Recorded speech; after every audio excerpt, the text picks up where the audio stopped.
welcome to Podtoid. I'm CJ. I'm Chris. I'm Charlotte. I'm Occams. And this is episode 465. Thank you for joining us today. We have a show filled with twists, turns, red herrings, and one unsolved murder. We're going to talk about some No More Heroes, something called Cruel Jaws, and a little bit later in the show, we're going to be answering a few of your listener questions. But before we get into any of that, Occams, welcome back. How you doing, man? I'm doing all right, buddy. Nice to be here. Yeah. Are you hoping that this week goes by very fast like I am? God, I am. Yeah. I want, in Superman, when he flies backwards around the sun or around the earth and turns back time, I want him to do it in the opposite direction. Just go ahead. Just move us ahead a week. I think about in Bill and Ted's Excellent Adventure when they meet themselves in the future and they have those long ZZ Top beards and everything's okay. I need to find the fat bald version of myself, 5 minutes from now, and just be like, hey, is everything okay? Well, you'll know if it's okay if your future self also has a long ZZ Top beard. Well, I mean, I'm pretty good on that already. You're doing all right. Yeah, you're doing all right at the moment.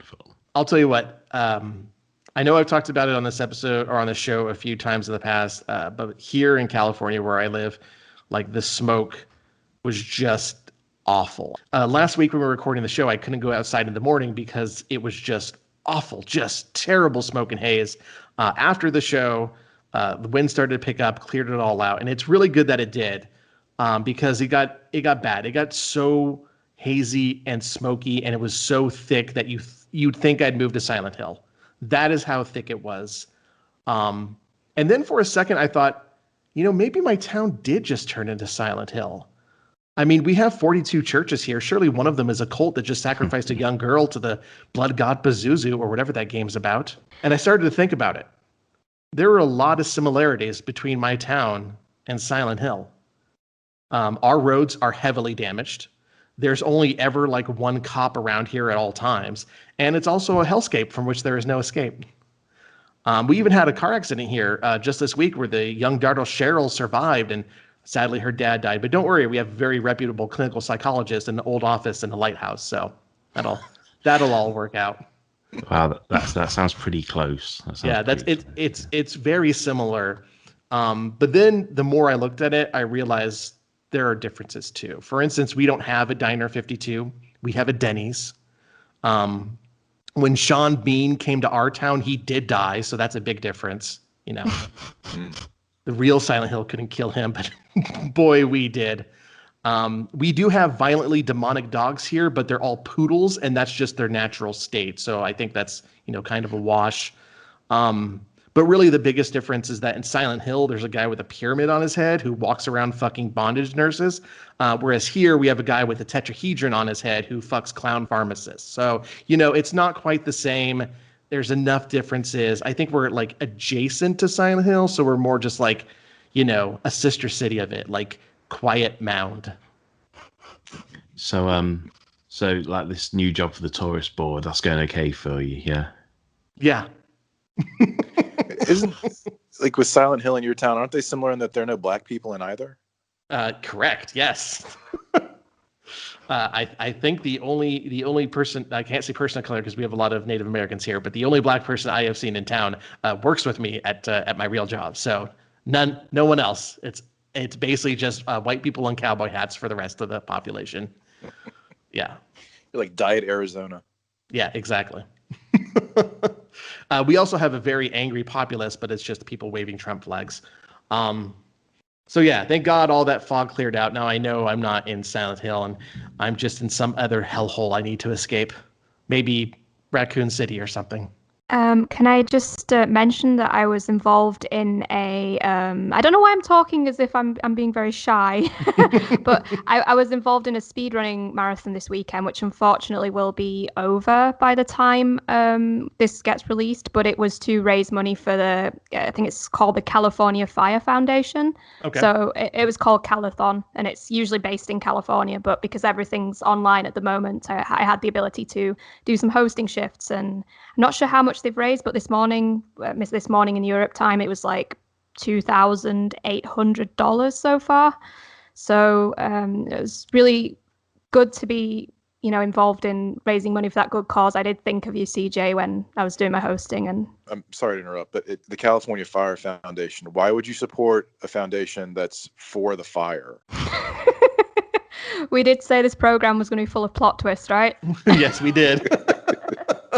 By the way, you said that there was going to be like a murder mystery or some sort of murder stuff going on during this episode. Where's Yes. Dan? Is this just a cover for Dan's been murdered? Like, is Dan dead? Like, is this? Oh God! Oh God! No! I'm next. Ah! You are listening to Podtoid.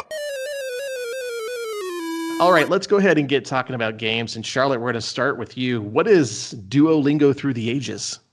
Yeah, this is the thing. It's like I'm literally talking about Duolingo, the language learning app, but I thought it was relevant because it really is gamifying language learning. And the things I know are games. Well, two of the things I know are games, and from my previous job and the fact that I'm a migrant, language learning. So I thought I'd talk a little bit about it because I've been using it pretty solidly for the past 3 months. Mm-hmm. And also I have experience of using it way back in, I think, 2013. So I can kind of talk about how it's changed a lot and my thoughts about it now that I'm paying for the full subscription and I've been using it for months and months and months.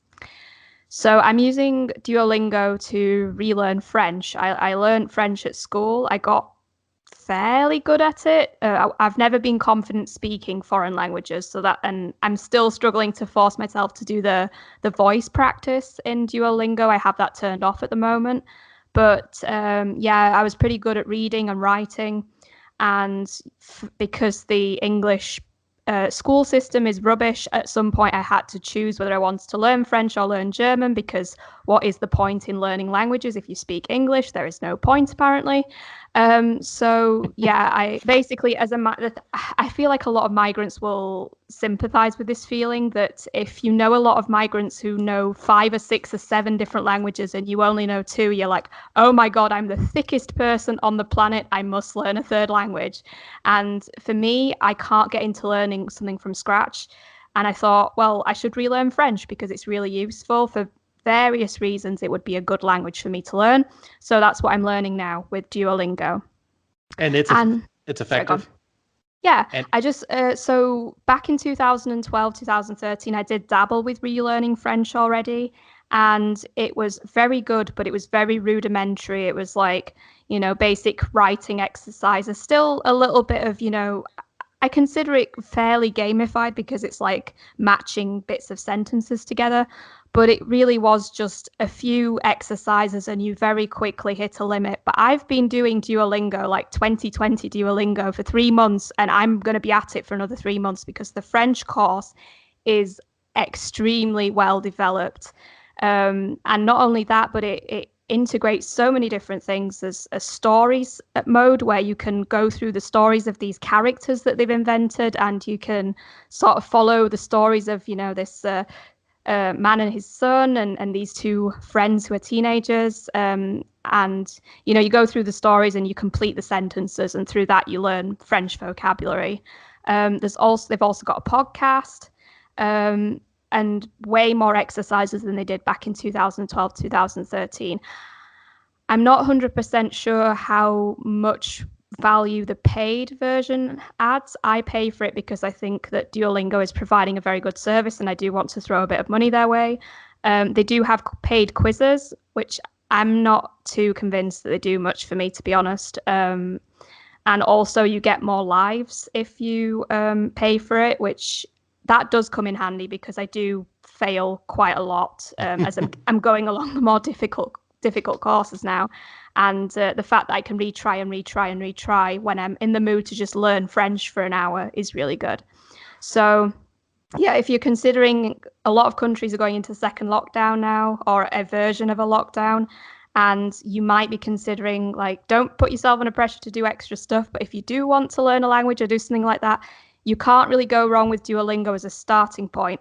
Now, my last point is, like, with Duolingo, the criticisms I hear is Duolingo is not enough to learn a language. And as somebody who's been learning German for over half my life, and I've lived there for 6 years, my German is still nowhere near as good as you would expect for somebody who's got that much experience because I'm kind of not super. I'd say I have some language skill, but I'm not exceptional at languages naturally. And you have to really live in a country and to pick up things like culture and conversational speech, you really do have to live in the country or talk to the people. And like, of course, Duolingo is not going to replace that, but it gives you the stepping stones, especially because, for example, I would like to go and do a university course in the evenings in French, but I can't do that at the moment because we're about to go into a second lockdown.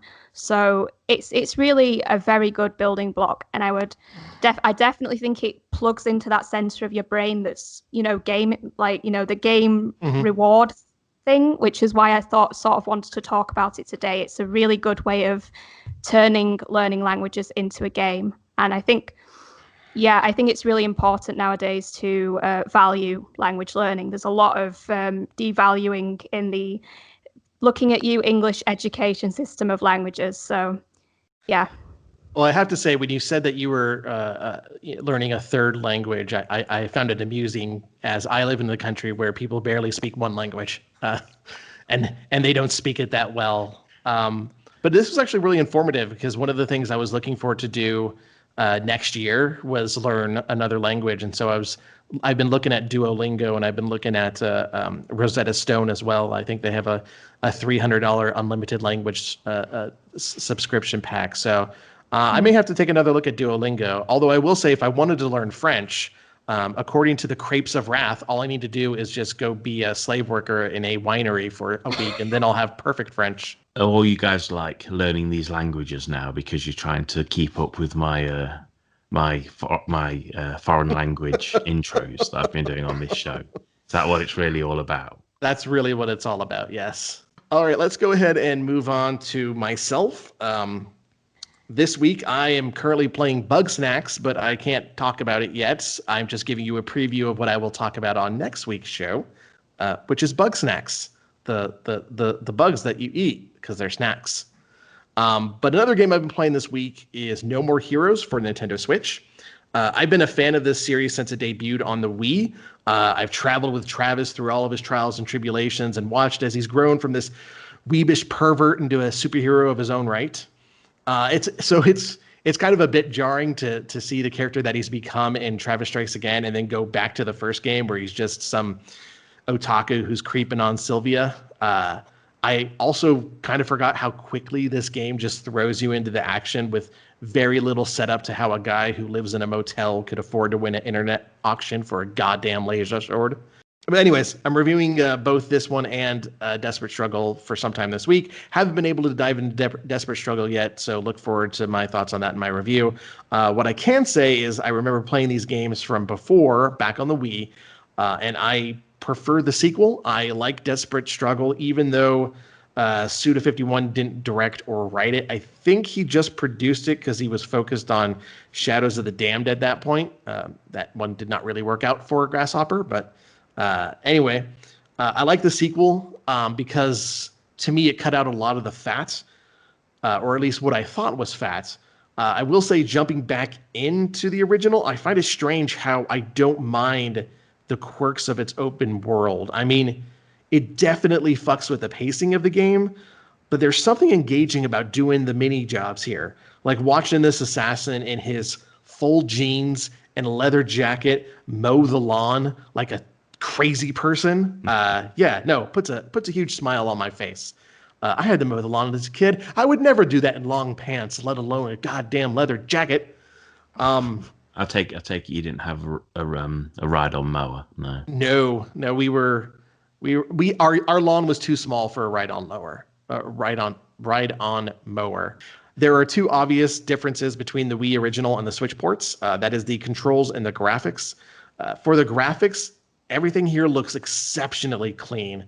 The opening video does not look like it's been re-rendered in HD, which is a shame.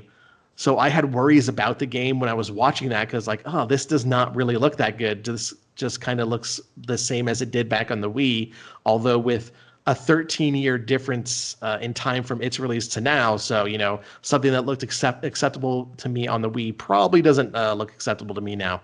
But once I got into the game and once I started playing the first mission at the mansion, I could see that everything here actually, it looks good. It looks really good. It's as clean as, let's say, the Wind Waker was back on the GameCube. So you know how the Wind Waker cel-shaded graphics just looked amazing on the GameCube. I don't think No More Heroes looked all that amazing on the Wii. Part of it is because it's a budget title. Another part of it is that there's just a lot of detail in the characters. All of that I think is fixed here with this release. So it looks good, and it plays good.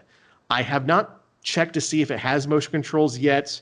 But the standard controls work just fine if you're just using the Joy-Con controllers or a Switch Pro controller. Your X and Y buttons control your high and low attacks, and the A and B buttons control your high and low block breakers. I will say the game does feel a bit easier than when I played it before, and I can't tell if that's a difference in the controls or not. What I will say is that if you are looking for a challenge, make sure you're playing on the mode that doesn't feature automatic blocking. I had to restart after starting on that mode because it was just like a cakewalk. It was just too easy. So, needless to say, the delay of No More Heroes 3, which was an inevitability, kind of sucks. So I'm really happy to have the first two games here on the Switch.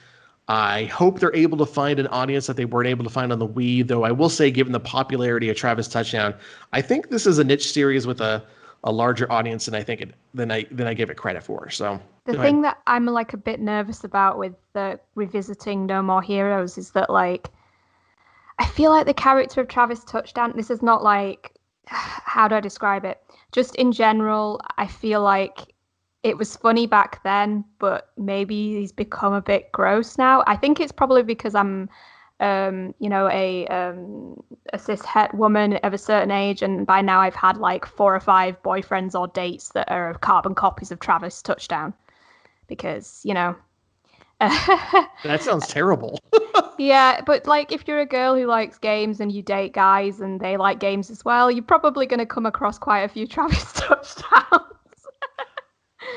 Basically. But yeah, like aside from that, I remember hitting a pretty hard wall with the first one. Like I remember it was pretty okay until I got to halfway and I was completely like I effectively soft blocked myself because I just couldn't get any further along in the game because I just couldn't progress. It was too difficult. I don't know why. Maybe I'd be better revisiting it. But my main concern is that being serious, that Travis Touchdown is not this. He won't have the same effect on me as he had the first time around, which is to think, oh, this guy is so cool. He definitely grows as a character. So everything that he is at the beginning of No More Heroes, I think even by the end of the game, he's changed as a person. Oh, okay. And he keeps changing in Desperate Struggle and Travis Strikes Again. So he is maturing out of what he is at the beginning of the game, the guy who's just like constantly staring at Sylvia's breast. So yeah. I mean, since I got stuck halfway through, that kind of explains my reaction to Travis Touchdown. But like, boy, I hope he does mature because, geez, God. No, he changes. And I remember the first time I played it too. I think there's a fight that's in the parking lot of the No More Heroes motel where he lives. And I remember being stuck on that one for like a week. I can't remember who you fight there. I think I don't want to spoil it for anyone who hasn't played it, but I think it's a very important character. And I couldn't beat him for a week. And so I can't remember if I put the game down and then came back to it before Desperate Struggle was about to release and beat it, or if I got back to it. But I know I eventually saw it through the end. But there were some difficulty spikes in that original game. So maybe then playing on the mode that has automatic blocking might be better for people who run into those spikes. All right, let's go ahead and wrap this up with Occams. Occams, what the hell is Cruel Jaws? Well, I'm glad you asked. Cruel Jaws, a.k.a. The Beast, a.k.a. Jaws 5, Cruel Jaws. It's a 1995 direct-to-video kind of sharksploitation horror movie by Italian director Bruno Mattei. Hold on. Did you just say sharksploitation? I did. Occams, you have outdone yourself. Oh, I truly can't take credit for that term, but it is in the subgenre, including Nazi exploitation and lesbian exploitation as well. So it's kind of like naming different metal genres, where there's about 7,000 of them. Yeah. But this is essentially it's a movie that Severin Films just put out on Blu-ray. And Severin, if you're not familiar with them, they're what Criterion is to like enduring works of cultural significance. Severin does that for trash, and they do a very good job.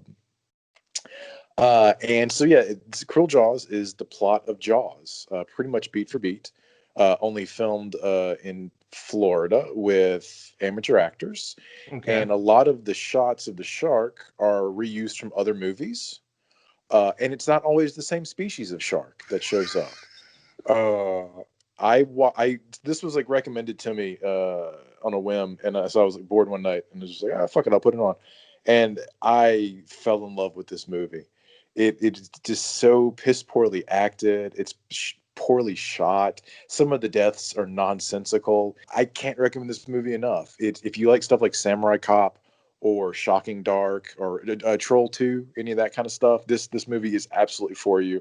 It's wonderful. I watched this, and then I went on Severin's website and I ordered the Blu-ray. Same night I watched it because I wanted to own this and have it in my life. It is a delightful film. Wow, what else can be said? It's got all the kind of the great 90s tropes. There's like the jockey kind of asshole, really just kind of a silly, nonsensical. Every character doesn't seem to really care that people are dying. They're just like, oh, okay. Lots of bleach blonde, bikini, buxom, that thing going on. Mm-hmm. One of the main characters, it looks just like a trailer trash version of Hulk Hogan. And I know, how is the trailer trash version of Hulk Hogan when Hulk Hogan already kind of looks like trailer trash? But he has that same fine blonde doll hair with the balding pattern. It's great. It's a wonderful film.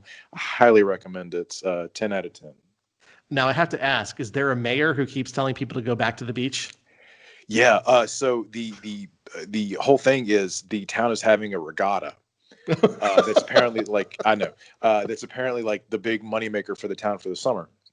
And the guy, it's not the mayor, he's in the movie, but the mayor is like, oh, okay, whatever. The guy who's controlling all this is like the like dubious landowner, I guess, regatta impresario that is really funding this. And he's like, when they put up, this is great. They put up like anti-shark like netting, and they bring in the Coast Guard for this little small ass town in Florida. But he's like, we put up netting along this bay. Now, keep in mind, this bay is like, 100 miles of like just open water that they had to cover. It's just like, it cost us $30,000. Like, I'll pay for all of it. The mob show up at one point, and then you find out the shark may or may not be. This is, I'd say spoiler, but this movie doesn't fucking matter about spoilers. There's nothing to spoil because it's not always the same shark. It's just they find out that the shark actually may be a Navy experiment to train sharks to kill terrorists gone horribly wrong. It's so wonderful. It's stupid and it's fun, and it made me very happy. So if someone was looking for something to watch on Tuesday night instead of the news, yes, Cruel Jaws. Cruel Jaws. It is. Hold on. Let me check. It is 93 minutes. It is available. You can rent it on Amazon Prime for like $3. There is a slightly blurry copy up on YouTube if you just type in Cruel Jaws. I highly recommend it. It'll make you laugh and wince, and I love when amateur actors really just pour their hearts out into a role and they can't act at all. And God bless them. This is the kind of movie. If I had 3 wishes, one of my wishes would to be in this movie. This is Podtoid. That is enough of games and movie talk. So it is the first show of the month, and that means it is time for us to open up the goddamn mail. Here's the mail, it never fails. It makes me want to wag my tail. When it comes, I want to wail. Goddamn mail. And apparently I need to rethink how I write my questions wanted posts because there were not a lot of questions in the comments this week. But thank you to everyone who did leave a question. Sadly, a few of them we've answered on the show before. There were 3 that I think could generate some good discussion and get some interesting answers out of us. And so we're going to start with one from Jetter Mars. I know we've answered what is the scariest moment in a game for us before, but Mars wants to know what's the first time you remember being scared by a video game. And the time they remembered is when a T-Rex roared on the logo of the Jurassic Park for Genesis game. So Occams, I want to start with you. What is the earliest memory you have of being scared by a video game? I'm gonna go. There's a twofer on this. Okay. Because one is like just a sense of dread that I really enjoyed, and then one is like when I really hit like I love horror. So the sense of dread was playing the Friday the 13th Nintendo game. Okay. And it just kind of I was a big fan of Jason growing up. I I watched those movies as a kid, which explains a lot.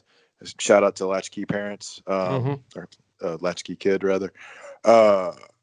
And just the environment was like, this is creepy, and I wasn't used to that. I spent a lot of time, the Mario Brothers and things like that, which were more upbeat. This was the first game that kind of instilled a sense of like, this is kind of unsettling.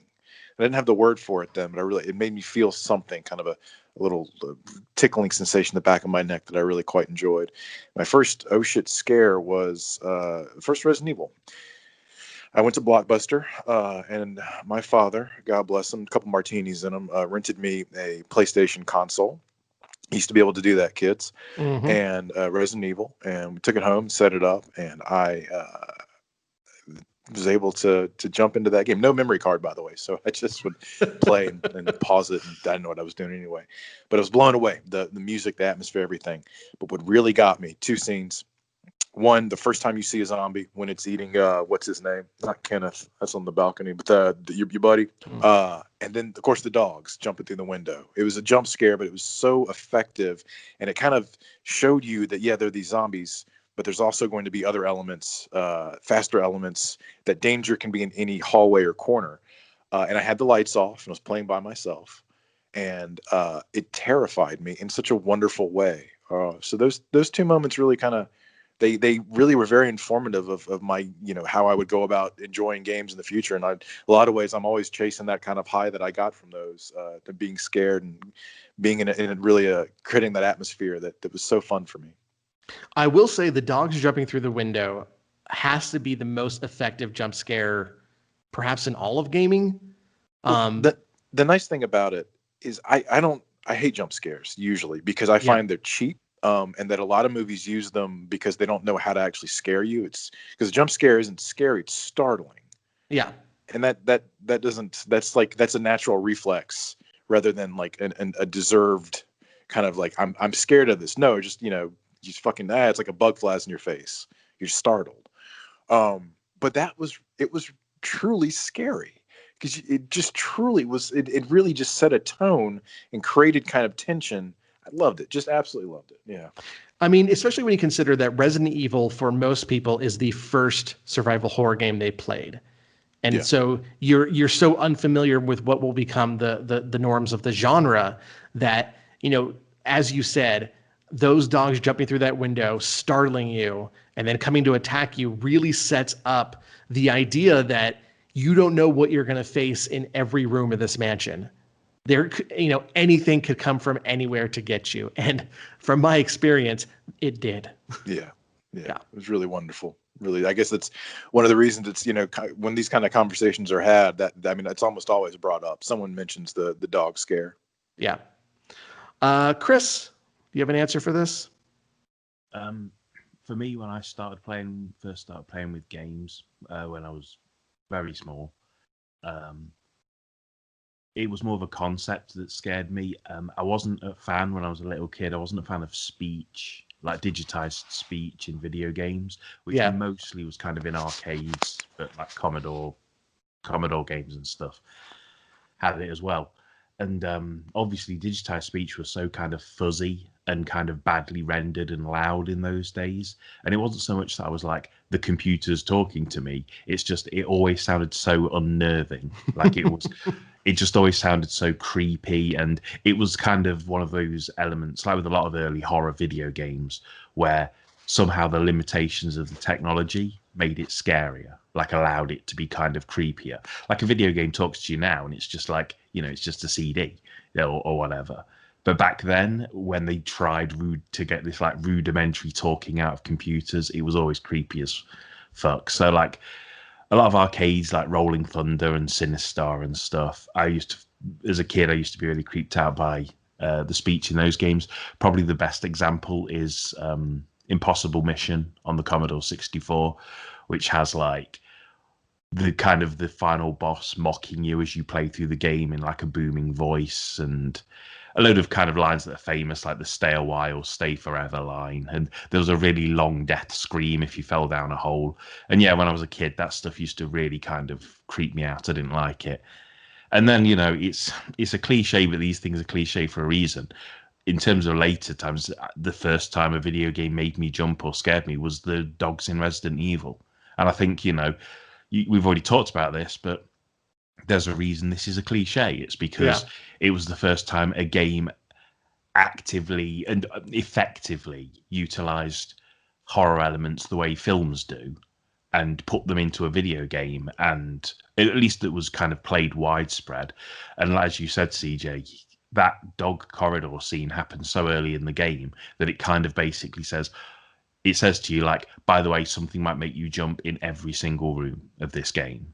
And so it sets a tone for just putting you on edge for the rest of the game. And that's why it's such a masterful scare. But yet the first time I was scared, I didn't like speech in video games. I thought the computer was talking to me. You know what? I can totally see that. Especially when you compare the speech from the games in the 80s to now. It's hard to get scared by Deborah Wilson's voice, but it's easy to get scared by just some digitized villain laughing at you. Yeah, I see that. I know I've talked about my encounter with the sewer spiders in Resident Evil 2 and the ensuing running and screaming from the room when those bastards showed up on the screen. But I really had to go back into the annals of my mind to find the first moment that scared me in a video game. And it took a while, but I remember being terrified playing through Super Metroid for the first time. Like, as a kid, that's an unsettling game, especially when the music just completely cuts out and you know that something is creepy, something creepy is ahead of you. I didn't like the four golden statues. Those always creeped me out. And the wrecked ship where you fight Fantoon, that one I almost had to just like give the controller over to my brother because I was like proceeding through that part of the game a couple steps at a time because I just knew something was going to jump out and scare me. I just knew something was coming. And so, Super Metroid terrified me. And I love the feeling of unintentional fear. Like, it's not a horror game. It's not supposed to be scary, but you're afraid anyways. It's why I have fond memories of playing Gone Home, even though I don't particularly care for Gone Home. So if there's anything I want from like the next Metroid game, I kind of just want it to have that unnerving feeling that comes with exploring somewhere new. Like a lot of games when you're exploring something new, you don't have that feeling of fright, and I'd love to see that again in Metroid. So, like even just the title screen of Super Metroid's really sinister. Just like the camera pans across the room, and there's like the bodies in there, and then there's just like kind of the Metroid in the tube, and there's just like a kind of a low hum in the background. Yeah, that's effective. I should play that again. I should not play any of the other games I talked about today and just play Super Metroid again. Yeah, the thing I always appreciated about Metroid, I've never beaten a Metroid. I've barely played them, but I'm aware of them, and I've certainly watched friends play them, and just the zeitgeist of it all. But those games really nailed that like cold alien world. Like I remember seeing the first Metroid, and my very first thought of that was like, this is really cold. Like there's no warmth. There's no emotion to it. There's no, it was very like, it's kind of a wire mother feeling of it, and it was, I appreciated that. Charlotte, let's wrap up with you.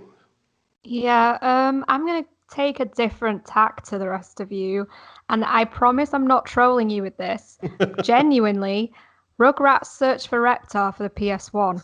That is a really creepy game for a kid. And I think even if I played it now, it would be creepy. And I just looked up a little bit about it while you were talking to sort of like gather why it was so creepy. And I mean, I was a very easily scared kid. I didn't used to switch the TV on until the PlayStation loading screen was gone because, in part because it was so creepy, the droning sound, but also because I'd been exposed to computers as a very, very young child and I'd seen a lot of blue screen of deaths and I was terrified that was going to happen to the PlayStation and like it would shock me. So I used to always like wait for the loading screen to be gone for the PS1 before I even switched the monitor on. But still, it was a very creepy game, and apparently Mark Mothersbaugh did the soundtrack for it, and it is very plinky. That's a big part of why it's so creepy, because it's very plinky plonky kid xylophone, and it makes everything super creepy. And combined with like the fact that if you rewatch Rugrats now, it is creepy. It's like, Chucky is a creepy. Like, was that character based on Chucky, or was it the other way around? Because my God, it's basically the show, only an extra layer of creepiness on top. And like I also had the Rugrats in Paris game, and that was nowhere near as creepy. And I don't think of that game as fondly because it wasn't as creepy. So yeah, that's my first memory of being scared. But I was scared of games that weren't scary a lot as a kid. I was scared of Theme Hospital for a little while because I saw my aunt. No, my aunt left me in charge of a game of Theme Hospital and I failed it. And, the doom feeling of like, destroying my aunt's save file made me a bit scared of that game. Tomb Raider, I saw Tomb Raider as a kid and that made me scared. So it's really good that I didn't grow up with, like I've said this before, in my school, it was always the kids with older brothers.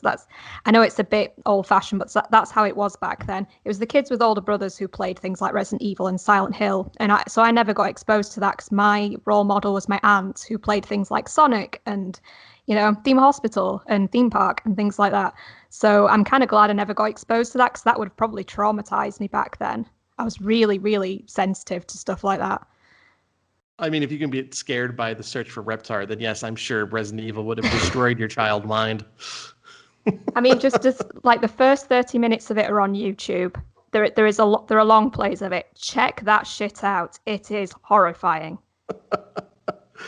All right, our second question comes from Siddhartha85. They want to know, if we could make our own entry in the Dark Pictures anthology, what would we make? As you might know, the Dark Pictures is a series of horror games from Supermassive that all play out a bit like horror films. They basically took the model they used with Until Dawn and have created what I kind of think is the most interesting episodic series right now. So Charlotte, we're going to start with you. If you could make your own Dark Picture, what would it look like?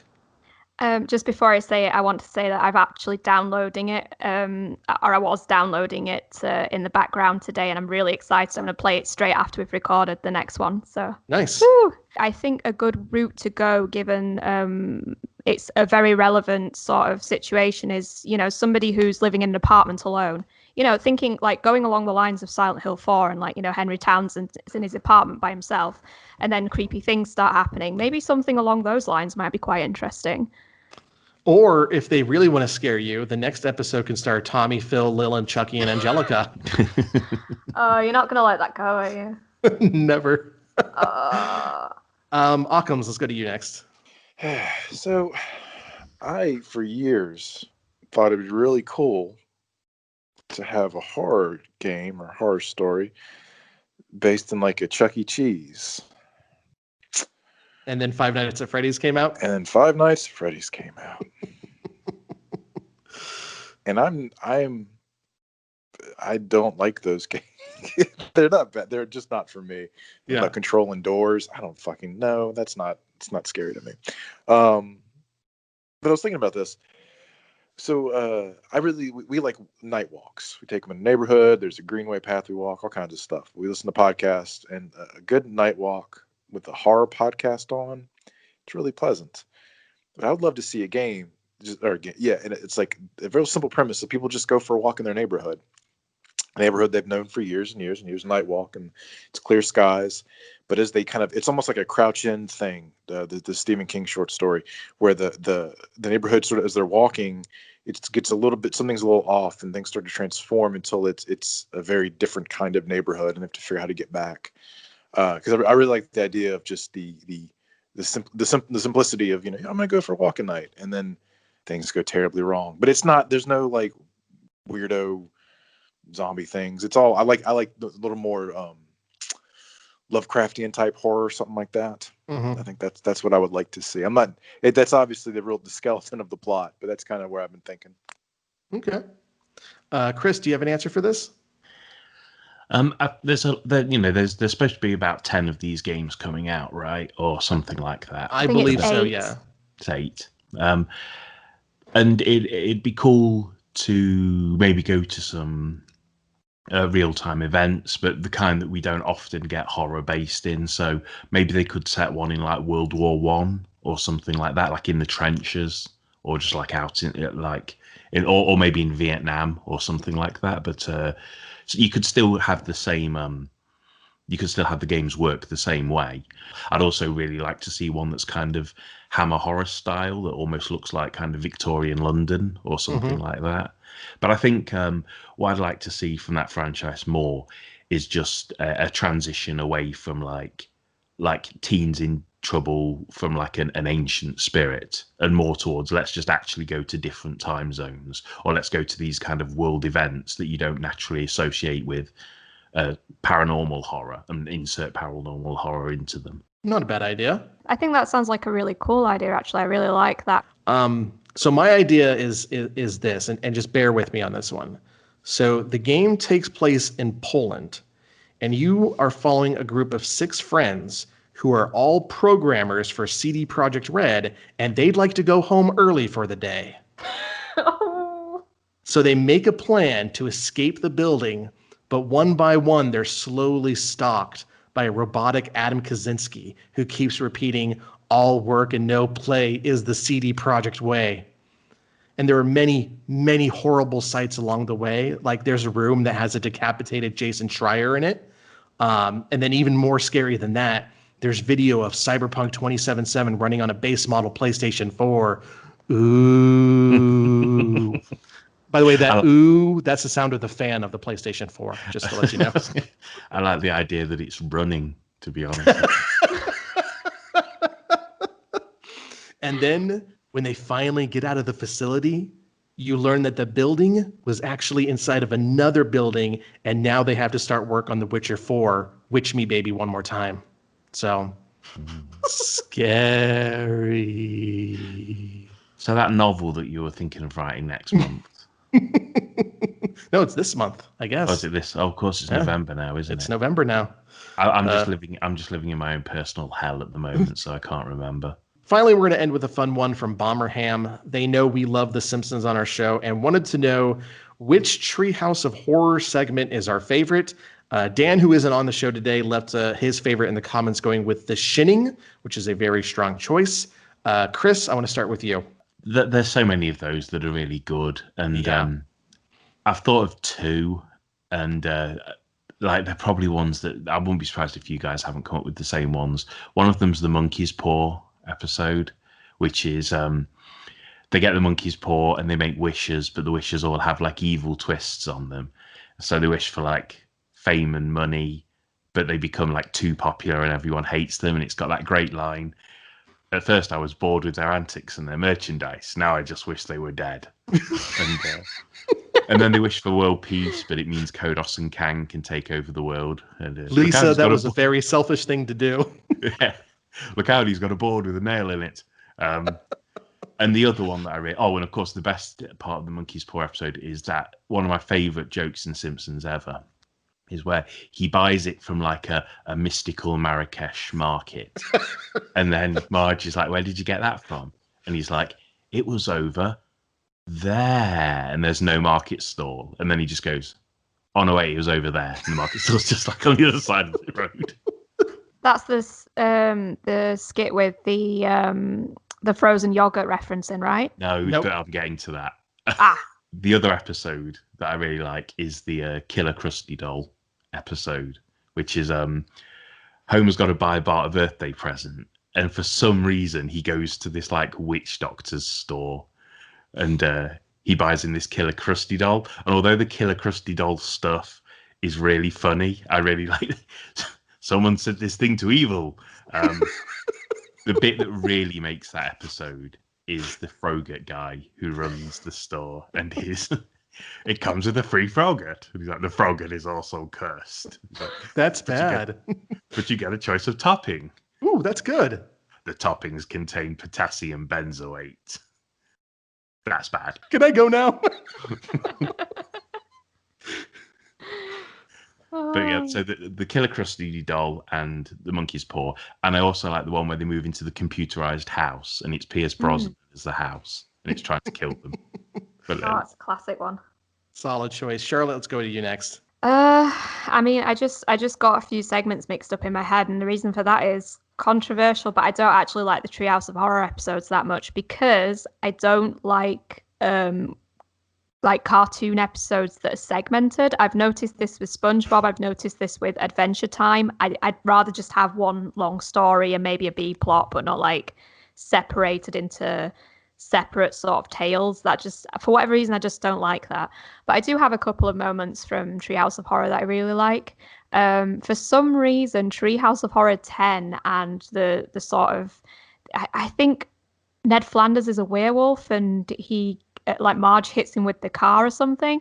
But there's this moment where Homer's singing along to the Sugar Crisp song, and then he changes the lyrics of the song to "Guess I forgot to put the fog lights in," and I use that as like I quote that all the time, and it has like no relevance to anything. It's just one of those lines that's just funny, and you can't even really say why it's funny, but that's just always in my head. Also, I believe this was a Treehouse of Horror, not just a random episode, but the one where Mr. Burns is a vampire is a very solid story to it, and it's just entertaining and it makes sense somehow given everything else about, like, you know, how his mother had an affair with President Taft and things like that, like how the constant jokes about how old Mr. Burns is. It just makes sense for him to be a vampire somehow. So I am fond of that storyline as well. That is a Treehouse of Horror. That is Bart Simpson's Dracula. Yeah, is that Treehouse of Horror 4? Either possibly? 4 or 5. Yeah. Yeah. I think the most telling thing there is that, had to quantify whether it was a Treehouse of Horror episode, because basically all episodes of The Simpsons are now like Treehouse of Horror episodes. Yeah, that's kind of true. Occams? Yeah, y'all know Simpsons a lot better than I do, apparently, because I haven't watched it in a long time. But I remember the early Treehouse of Horror episodes. The Shannon one, of course, is a classic. The one with the yogurt and the potassium benzoate, that always got me. That's y'all kind of said what I was going to say. So okay. There are a lot of good choices here, and I think, you know, most people will agree is probably the first 10 years of the traditional episodes are the best. I would say that you shouldn't sleep on some of the later episodes. Particularly Treehouse of Horror 20 is quite good with 3 solid segments. There's the Alfred Hitchcock parody, Dial M for Murder or Press Pound to return to the main menu. I just love that title. There's I think that one has a 28 Days Later parody in it as well. Charlotte, I know how much you love that movie. You may want to check it out. I also have a fondness for It's the Grand Pumpkin Milhouse, which was in Treehouse of Horror 19. And there's also a Dr. Seuss parody. I can't remember which one it's from, but it's called Oh, the Places You'll Do. I'm sorry, Oh, the Places You'll Do. It's one of the most psychotic segments that I think they've ever done for a Treehouse of Horror. But my favorite is a toss-up between 2. It's either Bart Simpson's Dracula, which Charlotte mentioned earlier, or Nightmare Cafeteria. So Bart Simpson's Dracula is a parody of Francis Ford Coppola's Dracula, with Mr. Burns as was it Gary Oldman was Dracula in that? Yeah. And you know, Homer, he looks so queer. But the line from that one that gets me every single time is Bart, "Pa, Dad, this is blood. Correction, free blood." Like I can't not laugh at that every time it comes on. Also, Homer, "Do I dare live out every man's American dream and killing his boss?" Like, just such fucking good lines. And the other one is from, I think, the very next year. It's Nightmare Cafeteria, which is the segment where they start fattening up all the kids at the elementary school and eating them. Oh, right. Yeah. God, that one just has Principal Skinner talking about where I can't remember who it was, but like one of the guys that they already killed, he's like, I guess you could say we ate him. Wait, no, forget about that last one. It just walks away. And then when Bart and Lisa go to Marge, and Marge is like, you guys are 8 and 10 years old. We can't fight all your battles for you. It's too funny. So the only problem with both of those is that they both happen at the end of the Treehouse of Horror episode, which means there's always that non sequitur. I think in Bart Simpson's Dracula, they go into the Charlie Brown do do do do do do do do. What is that? O Tenenbaum. And then in Nightmare Cafeteria, it's the fog that turns your skin inside out. Just weird non sequiturs to end these episodes. I would have liked them better if they came earlier in the Treehouse of Horror, because then they wouldn't have that. But between those two, I'd probably give it to Bart Simpson's Dracula. Free blood, people. Free blood. Here's the mail, it never fails. It makes me want to wag my tail. When it comes, I want to wail. Goddamn mail. All right, we are just about out of time, but before we go, Occams, we have a community shout out this week. Yeah, I want to shout out to everybody for the Halloween happy wishes and anyone who shared their costume. That's always fun to see. I'm glad people dressed up this year, because there was plenty of reason to not dress up this year, to dress up to stay home, essentially. So, yeah, I was happy to see some costumes this year. That is it for this episode of Podtoid. On behalf of Charlotte, Chris, Occams, and myself, thank you for listening, and don't forget to subscribe on iTunes, Google Play, Spotify, Podbean, or the Destructoid YouTube channel.